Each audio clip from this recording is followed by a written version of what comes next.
What's happening? Thanks for joining me on this Monday. It is very much appreciated. A new era with the New England Patriots, a new era over at Gillette today. Mike Vrabel had his introductory press conference. A lot to get into. A lot of thoughts on what Vrabel had to say, what he didn't say. Let's start here. Introductory press conferences, I always have low expectations. I said this about Gerard Mayo's press conference a year ago. The introductory press conferences, a lot of tapping of the tuchus, shaking of the hands, kissing of the babies, accepting of the flowers. We saw some of that today, right? And just because somebody has a bad press conference during their introductory press conference doesn't mean they're going to be a bad head coach. And just because somebody has a great press conference doesn't necessarily mean they're going to be a great head coach. So we all understand that. This is an introductory press conference. I don't pull anything out of this that tells us, man, oh man, the Patriots are going to win a Super Bowl in the next couple of years. All right. So let's pump the brakes on that kind of thing. But looking at this press conference from Mike Vrabel today, from 30,000 feet, I will tell you that he aced it. He aced it. He passed the test. He was incredibly sharp. He was incredibly clear with most of his plans and what he wanted to establish with this football team, with this franchise. He described his culture, I thought, that he wanted to, again, establish with that locker room. And he set a tone. He set a tone of what is to come. He sent messages clearly to the fan base. He sent messages clearly to the players. He sent messages clearly to the coaching staff here now that he might keep some of those guys here at Gillette. He sent a clear message to anybody he's going to interview for offensive coordinator, defensive coordinator. He set the tone. He sent the message. He established what he is about, and that's what you're supposed to do. He established some of his principles. He established some of the guidelines that he is going to set. If you were wondering about Jonathan Kraft was there today. In case you were wondering, okay? In case you were wondering. Let's start with the front office structure, because I see a lot of people commenting about the front office structure. And when I was on 98.5 yesterday, we took some calls about Elliott Wolf and the structure and what was going to happen, what was not going to happen. And I think there's a lot of people trying to pay attention to every little word that is said or not said by Vrabel, by Kraft, by Wolf, by anybody associated with this football team that will lead you to some kind of conclusion as to how this front office is going to work or how it's not going to work. And so I thought it was entertaining as I was watching this press conference. I was typing up notes and I was on Twitter and I saw some reaction to what Vrabel had said about Elliott Wolf on Twitter. And I'm going to tell you, I think some people are taking a little bit too much from what Mike Vrabel said today. I'll tell you why in a couple of minutes, but let's start here. Was Elliott Wolf mentioned a lot during the press conference? Yes, 5, 6, 7 times. Elliott Wolf was mentioned more than I think Robert Kraft. He was mentioned more than Mike Vrabel's wife. Elliott Wolf was mentioned a lot. I think he was mentioned more than Drake May. And Vrabel talked about Wolf. He was somewhat deferential to Elliott Wolf. And what I take from that, I think a lot of people took that, oh, Mike Vrabel had bought in hook, line, and sinker. Elliott Wolf's his guy. And this is, I'm not taking any of that from what Mike Vrabel said. Mike Vrabel had a conversation or a couple of conversations with Wolf over the weekend. He was part of the interview process late last week. Here's what I'll say as far as what we know. Elliott Wolf is here right now. He's here right now. And so if you're Vrabel and you're standing up there at the podium and you're taking questions about the guy who is on the masthead right now and is running points regarding a lot of important things operationally for this program right now, what would you expect Mike Vrabel to say? He's here right now. Elliott Wolf is here right now. He's going to speak well of Elliott Wolf when Wolf is sitting right there in front of him. He's going to speak well of Wolf when he's asked questions because Vrabel is still trying to find his footing here. Literally, this was the first day as he was announced as the head coach of the New England Patriots, right? Officially official, as they say. Elliott Wolf is here right now, and he's going to be here. We talked about this last week. The Patriots need Elliott Wolf and Alonzo Highsmith and this front office staff, they need at least some of those guys until through the draft. And we went through it. Why? The scouting reports, the grading system that they've been working with.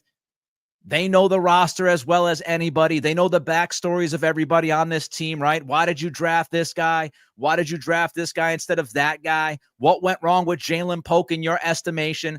All of this intel, all of this information has to be gathered by Mike Vrabel and now Ryan Cowen, who officially is coming on board here to New England to join this front office. Vrabel and Cowen need this background information. They need to know what makes each guy tick in that locker room. If you're Mike Vrabel, you walk in, you say, man, I saw Vidarian Lowe this year. I thought he stunk. Tell me why he stunk. Tell me what you guys were thinking. Tell me what you think needs to be done here, right? You gather that information. You gather that intelligence. All of these things have been done. You're not going to fire an entire front office, turn around that entire front office when you've got to work with the coaching staff, and you've had Wolf here and Alonzo Highsmith implementing this grading system. We've seen this. Now, of course, you can go out and you can try to restaff everybody. You can bring Ryan Cowen in. You can go above and beyond and bring a bunch of people in. You can try that, but who's on contracts? Who's not on contracts? A lot of these front office guys are under contract through the draft. So can you pluck them? You could pluck Cowen, but can you pluck everybody else? I don't think you can go around and just grab everybody that's under contract unless that team wants to let that guy go. And you've got current titles. You've got to create new titles. You've got to go through the process and interview different people. If you want to officially remove Elliott Wolf from the masthead, you've got to interview people. You've got to go through the Rooney Rule with the front office. There's a lot of different components, And Leon, I see you, my friend. I understand. Teams have done this. Teams have not wiped out entire front offices, my friend. You can't wipe out everybody. And it depends on who the executive is and what you want to do and who you want to put into power. If you want to make Mike Vrabel the czar, then you could wipe out Elliott Wolf and make Mike Vrabel the czar. I don't think the Crafts want Mike Vrabel to be the czar of this operation. I don't think they want Bill Belichick 2.0. So if you bring in Ryan Cowen and you dump Elliott Wolf and Alonzo Highsmith and his staff, who are you replacing those guys with? Now, if you just drop Elliott Wolf and Alonzo Highsmith, now you're putting Ryan Cowen into the room with a bunch of scouts and an entire department that he hasn't worked with. Think realistically. Of course, you could blow everything up and get rid of everybody. Of course, you could do that. But what makes sense? Doesn't it make sense to work with the foundation that you have right now? You know what matters? What matters is who's going to make the final call. And I said this on the radio yesterday. Do you honestly believe, Leon, that Elliott Wolf is going to stare Mike Vrabel in the face and overrule him on a player? Do you believe that? I don't. Elliott Wolf serves a purpose. Alonzo Highsmith serves a purpose. Everybody in that front office serves a purpose. And right now, it's status quo. You've got a lot to deal with right now. Mike Vrabel has to build out his staff. What you usually do, Leon, if we want to be honest here, is you hire the GM first if you're going to blow everybody out. That GM comes in, then picks the head coach, and you start from that side of the street. But they didn't do that, right? They wanted Vrabel. They chose Vrabel. So Vrabel comes in. But if you don't want to give all the power to Vrabel, then what do? How do you handle it? Realistically, it's much better if Elliott Wolf and Alonzo Highsmith and this scouting department works through the draft. I'm not telling you it's best for Elliott Wolf to make the decisions. I'm not telling you that Alonzo Highsmith and Elliott Wolf should have full autonomy. What I'm saying is, if you want to work as a front office and you want to get all of the information on the team that is here right now, who's good, who's not, what do your eyes tell you? It's best to keep these guys on staff right now, bring Cowen in, and have all of these conversations. That's what you do when you pick the head coach first. And that's what they've done. They picked Vrabel. They didn't blow it all up. If you blew it all up right after the season, then you would have to interview the GMs. You'd have to interview new front office people. It would take you a couple of weeks at least to find the GM. And then you're going to take another couple of weeks to find the head coach. That's not the situation. So given the current circumstances, the smartest thing to do is keep the front office intact. Again, not so they can make decisions, not so they could say, oh yeah, that's what we're going to do. That's what I want to do. Again, think about this.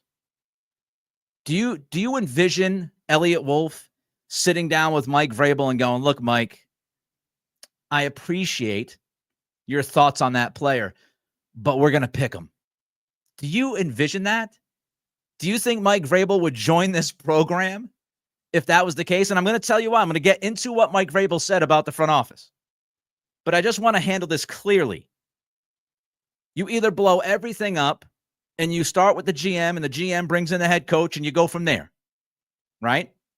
Or you bring the head coach in, then he's going to eventually get his guy who was under contract with the Giants, and thankfully the Giants said you can take him. And so now Vrabel has his right-hand man here. You just can't clear out the decks and say, that's it. Not with how they're doing this. Let's move forward.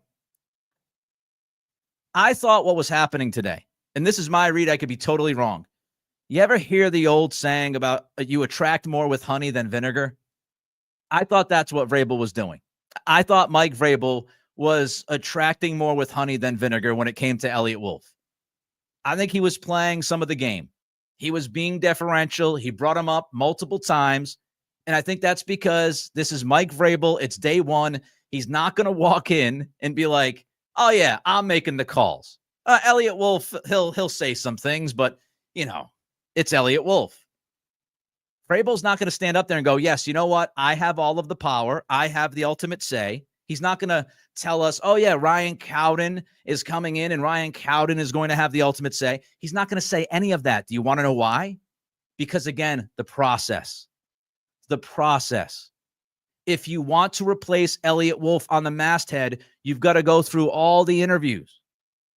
You can't just gift Ryan Cowen. You just can't make Ryan Cowen the guy without going through the interview process. So if you want to skirt this system, and haven't we seen the Patriots pretty much play games the last couple of years with this system? If you want to play games with the system, what you do is you hire your head coach. That head coach has a clear idea who he wants to work with as his right-hand man. You bring that right-hand man in. Elliott Wolf keeps his name on the masthead, so you don't have to worry about, shuffling titles before the draft and going through all of this stuff. You want to hit the ground running. And so you bring Vrabel's guy in along with Vrabel. You have Elliott Wolf and Alonzo Highsmith working in the background. And then whoever makes the call, whether it's Cowen or it's Vrabel, that's who makes the call. I don't think Elliott Wolf is going to just... So I think what Mike Vrabel was doing today, he was being deferential. He was being nice. He was being nice to Elliott Wolf. But I also thought he was playing a little bit of the game. That's how I read it. So here's what Vrabel said. And by the way, don't forget to do a couple things to help out this podcast as you watch to help build this channel. Give us that thumbs up if you're watching on YouTube, which you are right now. So click that thumbs up. More thumbs means more eyeballs. Throw in your comments. What did you think about Mike Vrabel's press conference today? Don't forget to like. Don't forget to comment. And don't forget to subscribe. We're inching closer to 5,500 subscribers. Hit that subscribe button. Click that notify bell. Like, comment, subscribe.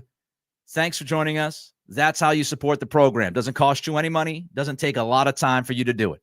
Like, comment, subscribe. Spotify, Apple Pods, people, rate, review. You could also comment there as well. All right, so let's get to what Mike Vrabel said. When Vrabel was asked about roster control and being collaborative, here's what Vrabel said. There's a shared organizational vision, how we want to work, how we want to acquire players. I'm just excited to sit down with Elliott and his staff.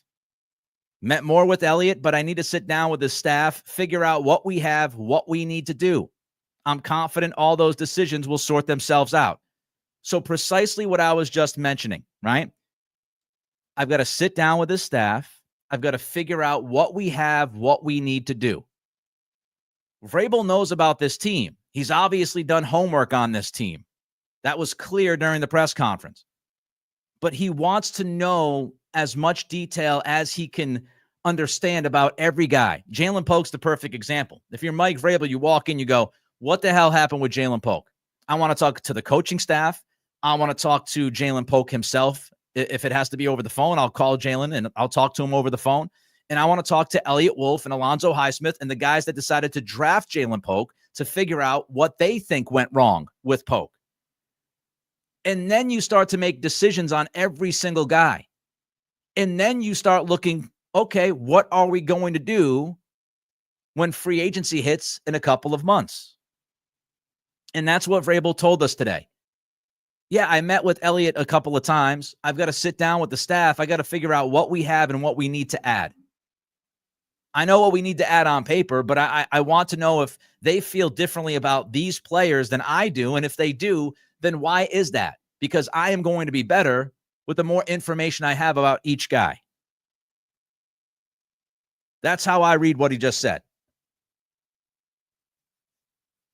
And he was asked clearly. I want to underline this point. Vrabel was asked clearly about roster control. He was asked directly, who has roster control? He never answered the question directly. He never told us who had roster control. He never told us. He didn't tell us that Elliott Wolf had roster control. He's going to call all the shots. He didn't say, I have roster control. I'm going to call the shots. He didn't say Ryan Cowen has roster control and Ryan's going to call the shots. You could read that two ways.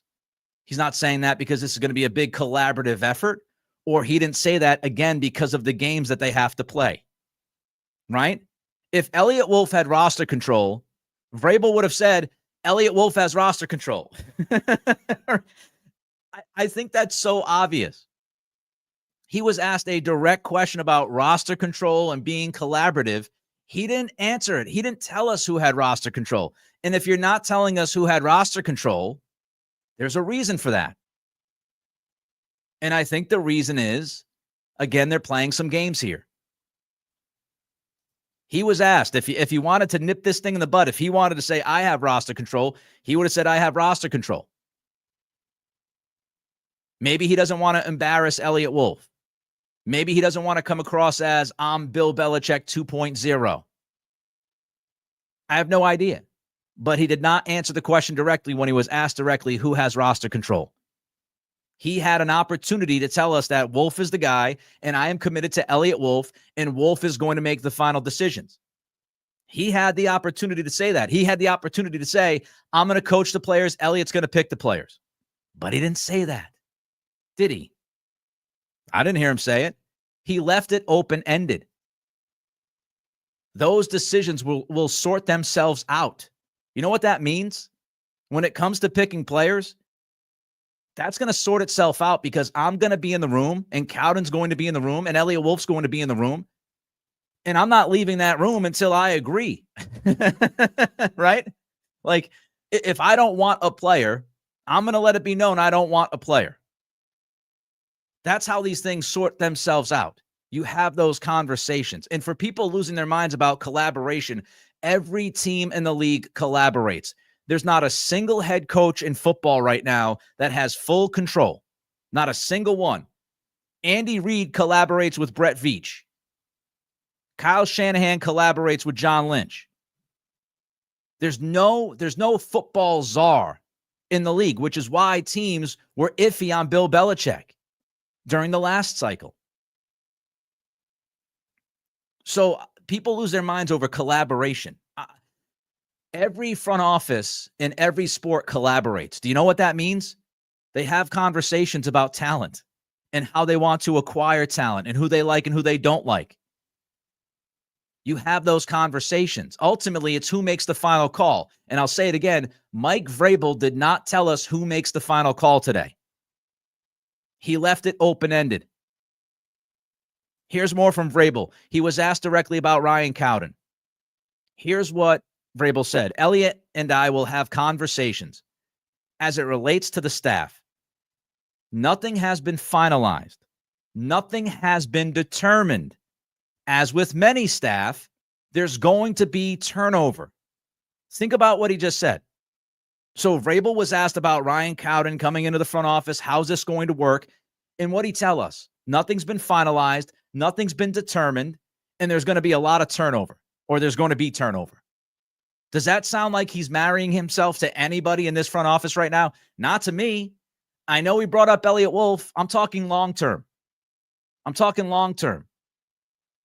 He's sitting there telling us that nothing's been finalized, nothing's been determined, and there's going to be turnover within the staff. So, to me, again, it's TBD. Nothing is finalized. This whole thing is fluid.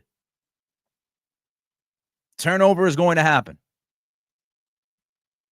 And then Vrabel was on with Zoe and Beadle, 98.5 The Sports Hub. He was again asked about Wolf. Here's what he said about Wolf. The vision he and I both have, the communication, allowing him to find us great players and for us to come to an agreement about how we add them. Okay.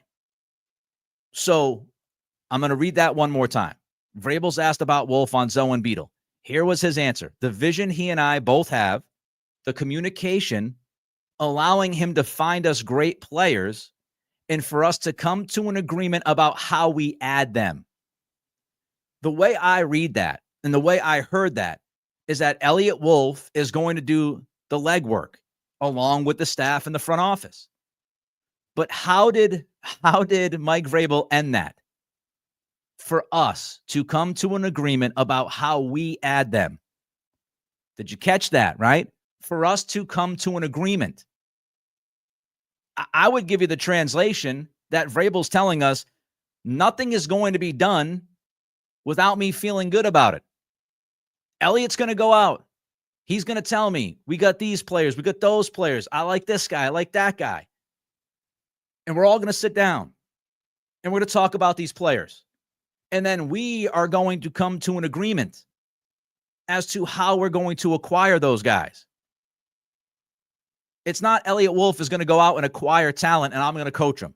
It's not what he's saying. He's saying Elliott Wolf is going to go out there. He's going to find us some great players. And then we're going to agree on how to acquire those guys. Let me give you an example. Elliott Wolf. He's having a conversation. He says, you know what?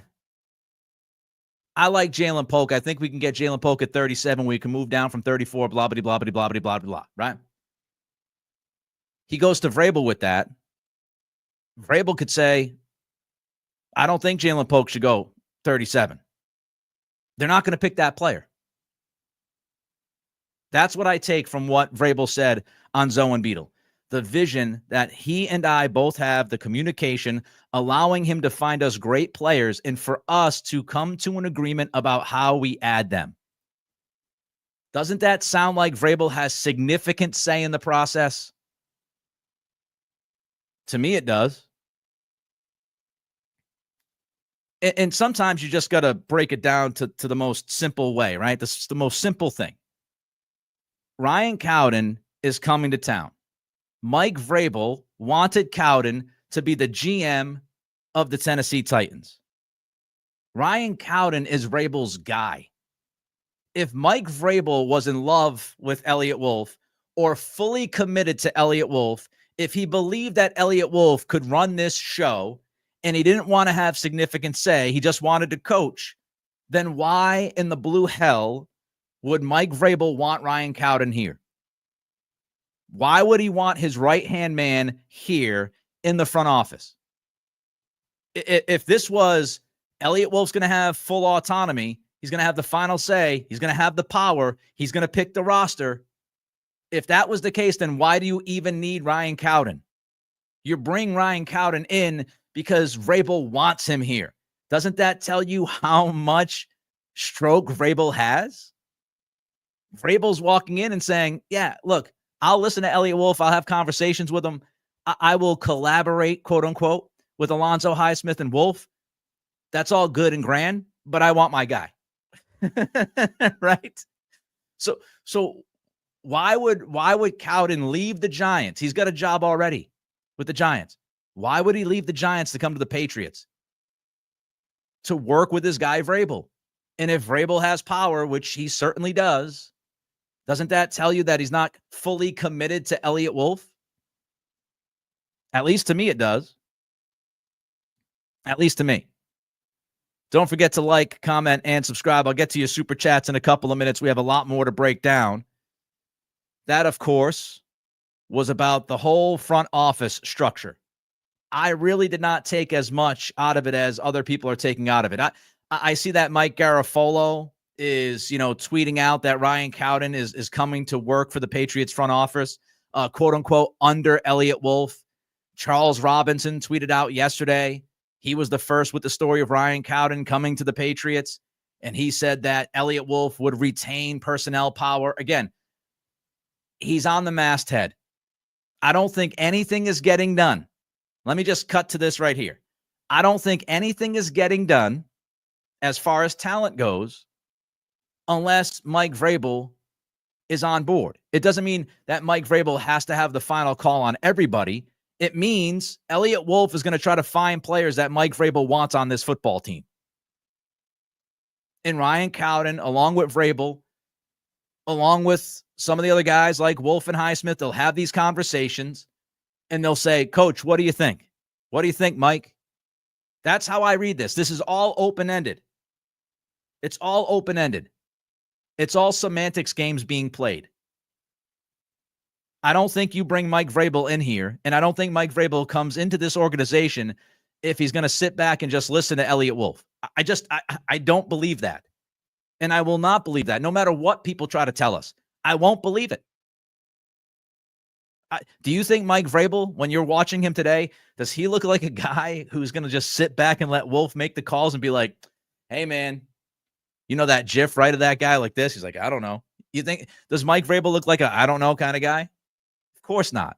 Of course not. All right, we'll get some more. I want to talk about May and the offense. I want to talk about accountability and culture. Again, I thought that Mike Vrabel aced the test today. Let's jump to a couple of super chats. Don't forget to like, comment, and subscribe. Vitalik's with the $10 super chat. Thanks for the 10. Press conference with a football coach where he sounded like a football coach. I'm sold. Yeah, he sounded, again, sharp. He had a clear plan. I thought he described what he wants from his football players, from his coaching staff, from himself, himself and what his expectations are. I thought he was very clear. And he was very detailed in many of the answers. Appreciate that, Vitalix. Charlie jumps in, $20 super chat. Amazing work these past week, Nick. You are one of the best in New England. Well, Charlie, thank you for the super chat. Thank you for the support. I haven't taken a survey. I don't know if I'm one of the best. I'm just trying to do what I can do. But I appreciate that. Your words, the contribution mean an awful lot to me. Thank you, Charlie, for the 20. Pete jumps in, $5 super chat. Vrabel talked about efficiency. The most efficient path for Vrabel is to try to make it work with Wolf, who already knows this organization inside and out. Precisely. Do you think Mike Vrabel wanted to go and show up to that press conference today and flip the table over and create hysteria and chaos and create questions about Elliott Wolf and upset some people in that organization right now, like first day on the job when he's up there introducing himself as the head coach? Not his goal today. He was asked direct questions about the front office, and he never gave a direct answer as to who has the final call. He never gave you one single solitary straight answer. Not once. He brought up Wolf. Again, Wolf is here. He's here. And if Vrabel has to play ball with Elliott Wolf to learn the ins and outs of this football team and the organization, then that's what he's going to do. And that's what I thought he started to do today. But I don't doubt it for 1 second. Ryan Cowden gets into the building. Vrabel's going to be speaking to his guy an awful lot. And I have no doubt in my mind that if they're sitting in that room on draft night, Elliott Wolf is not going to sit there and say, shut up, Mike, this is what I'm doing. Or this is what I don't think that's going to happen. David with a $5 super chat. Vrabes out-clock managed Belichick in their last game. He's a pro. He will set the tone and vision. He will work with anyone that is serving that. Great hire, 757. The old 757. I miss Virginia Beach. Fantastic place to live. Hopefully I visit there soon enough. I was down there in October. Yeah, the clock management, the timeout usage, all that stuff. We'll get into it, what Vrabel had to say during the press conference today. But you're right. I mean, I was watching that game last night with Todd Bowles, and I was so thankful that Mike Vrabel's the head coach of the Patriots. Because as Todd Bowles was wasting time and not calling timeouts, I was having flashbacks of what we've seen. And I don't think you're going to see that with Mike Vrabel. All right, let's get to more of Vrabel's press conference. You can follow me on Twitter as well, at Nick C Radio up there in the corner, at Nick C Radio. Let's get to Drake May and the offense. Here's what Vrabel said about handling Drake May. We're going to put people around him, great people around him. And then Vrabel said, my involvement will be as it relates to game management and situational awareness. So what he means by situational awareness is, third down, fourth down, third and short, fourth and short, red zone situations, right? Situational football, making sure that the offensive coordinator, Drake May, and Vrabel are all on the same page. For example, if it's 3rd and 2, are you going to go for it on 4th down if you don't get the first down on that 3rd down play, right? If it's 3rd and 2, is this 4-down territory? The head coach needs to let you know that. Vrabel will pop on situational awareness. Look, we can run the football on 3rd and 3 because we're going to go for it on 4th down.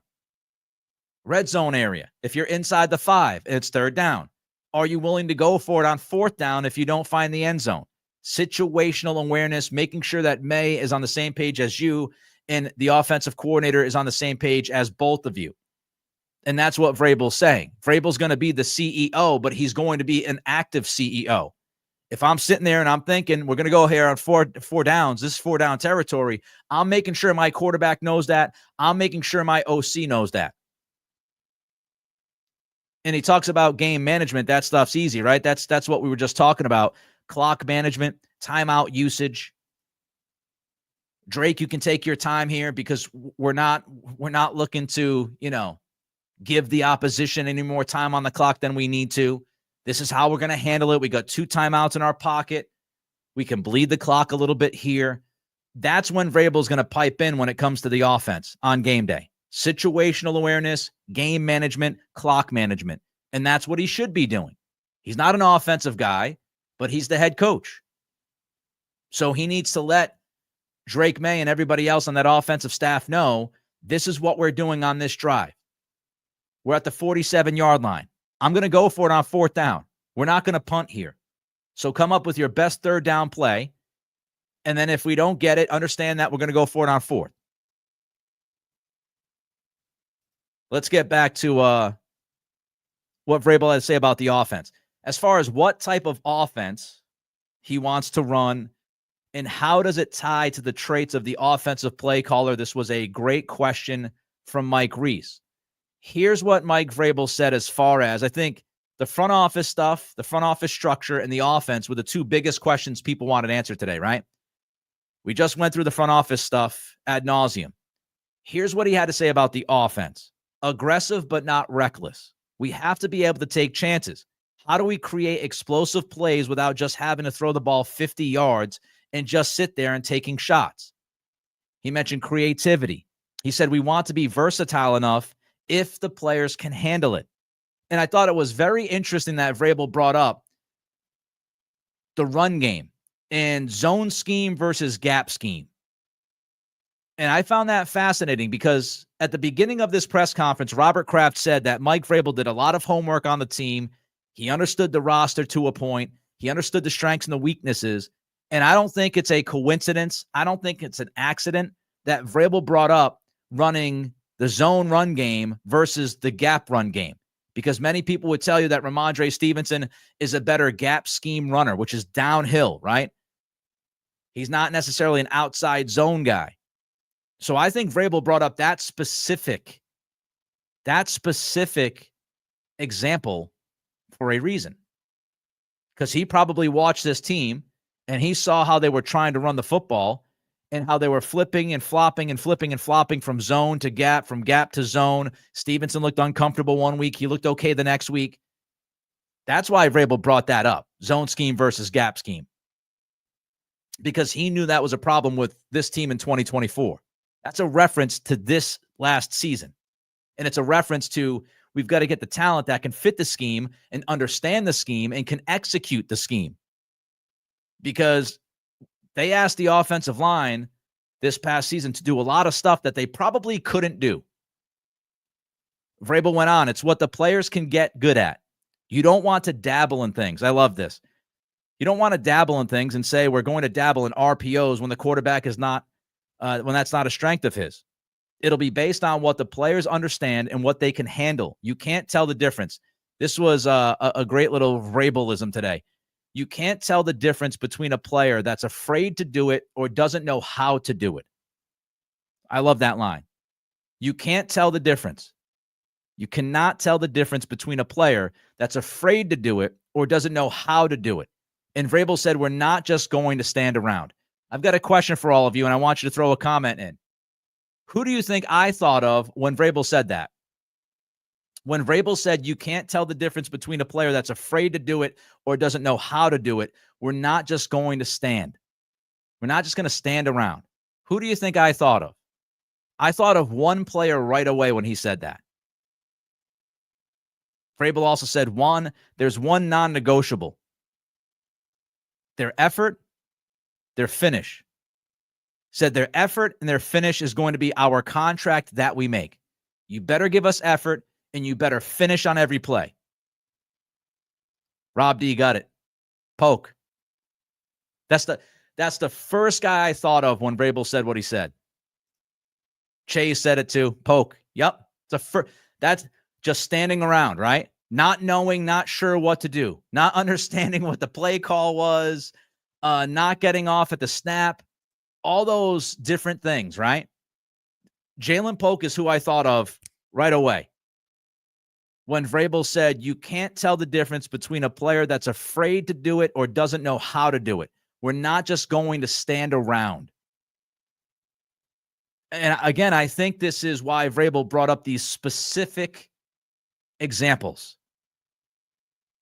Like if you're sitting there and you're thinking of Jalen Polk, it's kind of inactivity, not sure what he's supposed to do, not sure why he's supposed to be doing it. When you think about the run game, zone scheme versus gap scheme, that's why Vrabel knows this team. He doesn't know every single player and every single detail about every player, but he's obviously watched this team on film. He obviously went into this interview. Let's not forget, a week or 2 weeks before this interview happened late last week, we found out from Tony Pauline of Sportskeeda that Vrabel wanted the Patriots job. You don't think Vrabel poured over some film and looked at this team and said, wait a minute, why did Jalen Polk just do that? What the hell was that? What is he doing? You don't think Vrabel was thinking that watching the film? What are they asking that guy to do? Because it's obvious he can't do it. Why is he standing around on that play? Why is he late? Why is he late off the ball? What is happening? You don't think he's watching the run game going, why did they just run a zone scheme when they couldn't run a zone scheme earlier in the game? Why are they running zone scheme when they run gap scheme? It works better. Homework, man. Homework. But I thought right away about Jalen Polk standing around. I also thought, from what Vrabel said about you don't want to dabble in things. You don't want to, dabble in RPOs when the quarterback, that's not a strength of his. I think that tells us, Vrabel's telling us, we're going to build this offense around what Drake May does well. If he doesn't run RPOs, for example, we're not going to have him run RPOs. We're going to ask the quarterback, we're going to ask everybody on our team, especially Drake May, to do the things that he can do and do them very well. That's where we want to start. So I took that as we're going to tailor this offense around Drake May. And also, the idea of the offensive line, you got to be connected. I also thought, and this seems like simple stuff, but it's great to hear, Vrabel put a lot of emphasis on the offensive line today. He seemingly always kind of threw something out there about the O-line, even when he wasn't asked about the O-line. When he was asked about Drake May, Vrabel said, we got to protect the middle of the pocket. Interior defensive linemen are getting paid now. They're getting better by the year. We've got to protect the middle of the pocket. He was asked about coaching in Cleveland this last year, being a consultant, right? He was asked about the Cleveland Browns. And as he was talking about his time with the Cleveland Browns, he snuck this in. If you asked people in Tennessee, they'd probably say I was the third or fourth offensive line coach. But I know how important that is to a football team. Music to the ears, right? So there's Vrabel saying, when I was in Tennessee, a lot of people in that program would tell you I was pretty much like the third offensive line coach in the room. I spent a lot of time. In the offensive line meetings because I know how important that is to a football team. When he asked about the offseason, here's what he said about the offseason. Making sure up front we're sound, we're strong. Whether that's through free agency or the draft, that's critical. The defensive linemen are getting better by the year. As they try to affect our quarterback, we have to have some things to counterbalance that. Obviously, personnel is the first way, then scheme and style and cadence. If our players can handle it, we'll shift and motion. So there's some specifics about the offense, right? We're going to run some hurry up. We're going to mess around with the cadence. We want to be versatile scheme-wise. And if our offensive line can handle it, if our players can handle it, we're going to shift and we're going to run some motion, which, again, I think is a direct shot at the 2024 Patriots. Sometimes they'd be just off. The timing was off. The shifting was off. The motion was off. The offensive line didn't get, stunts, for example, at times, the pass rush. And that's what Vrabel's saying is we're going to do what the talent can handle, right? We're going to be able to run an offense that we know we can run and that everybody's on the same freaking page. And when it comes to the offseason, again, he pounded the offensive line. We got to make sure that up front we are sound and we are strong. So it starts with talent. Then the question is how that talent fits. Then the question is how to coach around the weaknesses of that talent.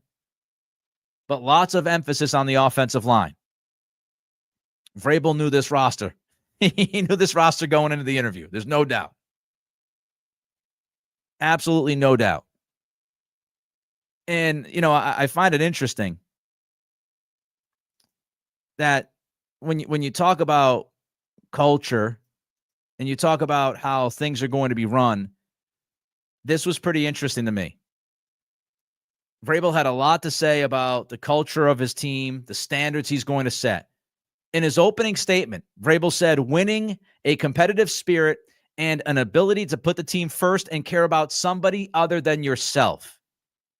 This was a money line. We're going to earn the right to be here every day.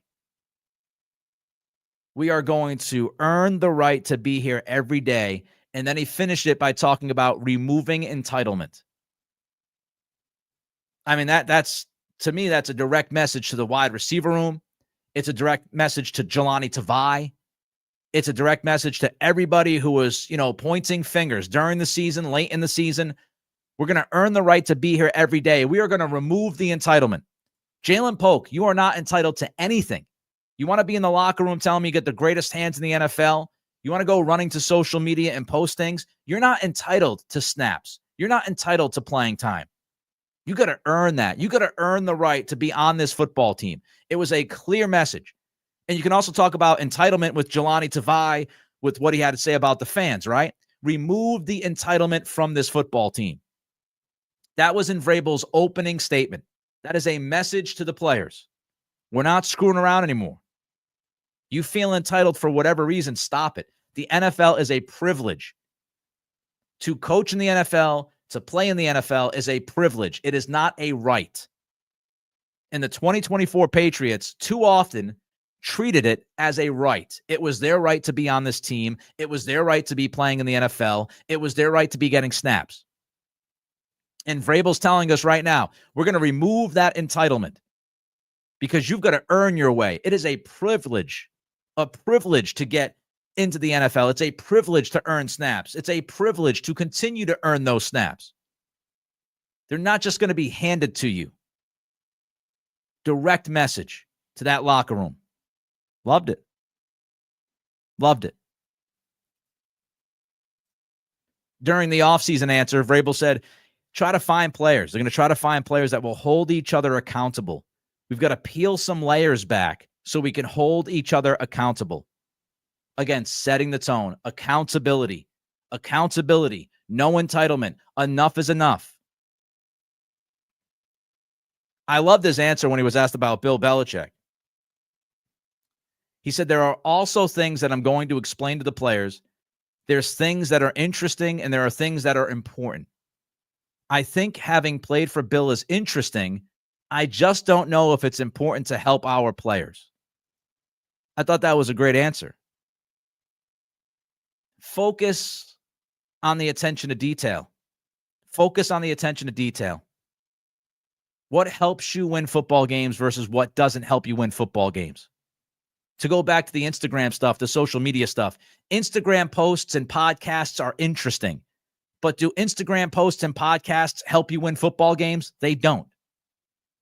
So choose wisely. When you're Jalen Polk and you go to IG and you put the black sheep picture up there, you're serving yourself and nobody else. Who's that helping? It's not helping you. It's not helping the football team. So what's the point? It's an interesting post, but it doesn't help anybody, and it certainly doesn't help you win games. And then I found this to be very fascinating. Vrabel talked about the nature of players now. He said, I do think we're getting a different style of player coming into the NFL. One that sometimes guys play 4 or 5 years at the same place under the same coach. Now with the NIL system, sometimes those players are at a school for 6 months. Another leadership style, another structure. So when they get to our league, there's going to be some behavior that has to change, and we have to be willing to help them change it. That last line. Again, I look at the wide receiver room. When they get to our league, there's going to be some behavior that has to change, and we have to be willing to help them change it. We have to keep them accountable. If we want them to change their behavior, we have to work on helping them change that behavior, because they're not just going to change it on their own. And you think about Polk and you think about Javon Baker, some of the things that they said, some of the things that they did. That's what Vrabel's talking about here, right? That's what he's talking about. When he says, a lot of these guys, they change schools, they change schemes, they change staffs, then they come into the NFL. They kind of got it all figured out in their head. But when they get here, when they get to the NFL, when they get into this locker room, they might have some behavior that has to be changed. But we have to be willing to help change that behavior. We have to play our role, because they're not just going to do it on their own. That felt like messaging to the 2024 rookie class, right? That's what it felt like to me, especially Baker and Polk. And you go back to Elliott Wolf, his interview with Henry McKenna of Fox Sports, when he said that, they thought that there would be some more internal development, which absolutely is throwing the coaching staff under the bus. So what Vrabel's saying here is, we got to help these guys figure some things out. Some things you can figure out on your own. Some things not so much. I mean, it feels like that Vrabel and others look at last year's draft class and believe the coaching staff and some of the other things going on, it wasn't done well enough to help those guys develop and get better throughout the season. I'm not telling you that's the case. I'm not telling you that's true. All I'm telling you is that's how it feels. That's how it feels the way they're looking at that draft class, which is they had some problems. We didn't do a good enough job addressing those problems and helping out those young players. And we got to help those young players much better and more often than we did this past year. That's what it felt like to me. He was asked about how the program will be different from a Bill Belichick program. And I thought this really summed it up. If you're a Patriots fan, which I'm sure the vast majority, if not all of you, are watching this right now or listening to this, I always tell Kelly, my wife, that, I'm so sick and tired of watching not only bad football, but dumb football. And I felt like Mike Vrabel was speaking to me directly when he said this.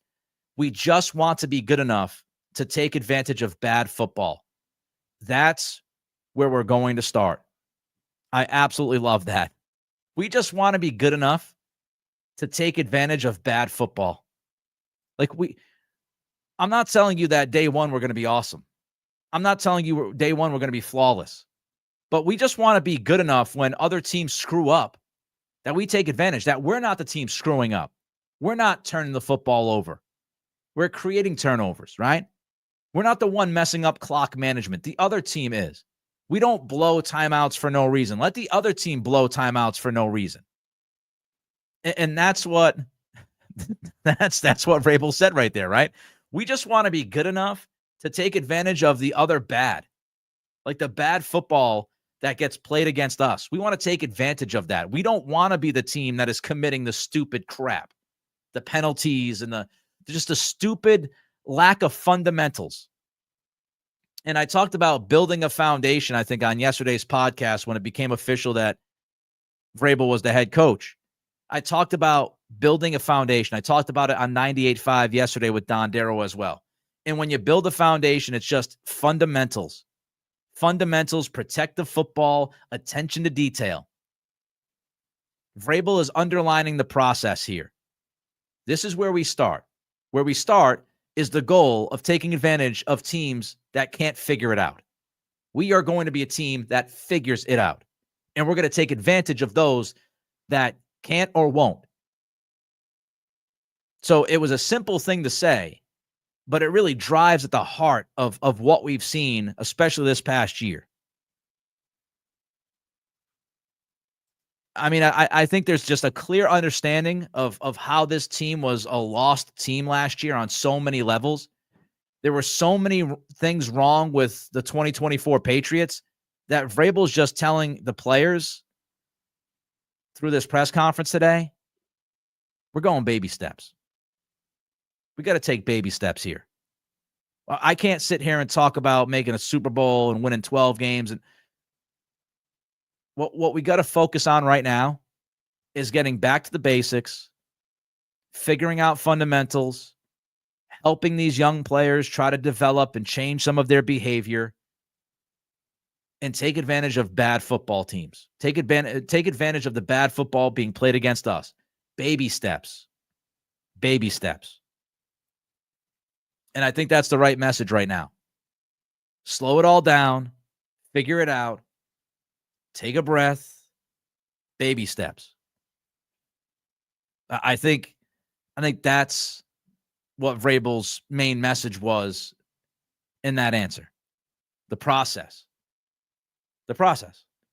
One last note. It also sounds like Vrabel's going to take his time with hiring the staff. He said on Beadle and Zoe, he mentioned contracts and guys being under contracts. So I don't know if we're going to have like a quick offensive coordinator hire or a quick defensive coordinator hire. But I absolutely loved what Mike Vrabel had to say. I think he hit so many different notes in the perfect way today. The offensive line, building around Drake May, doing things that this team, that we know that this roster, whatever that roster looks like by the time you get to camp, doing things that we know that these guys can handle, changing some of the behavior, not being entitled, taking accountability for what you say, what you do, pounded the offensive line. I mean, I just thought he aced the test today. I thought he aced that press conference. Don't forget to like. Don't forget to comment. Don't forget to subscribe. Help a brother out. Get these subscriptions up. You click that thumbs up to help us with the algorithm. You throw a comment in to help us with the algorithm.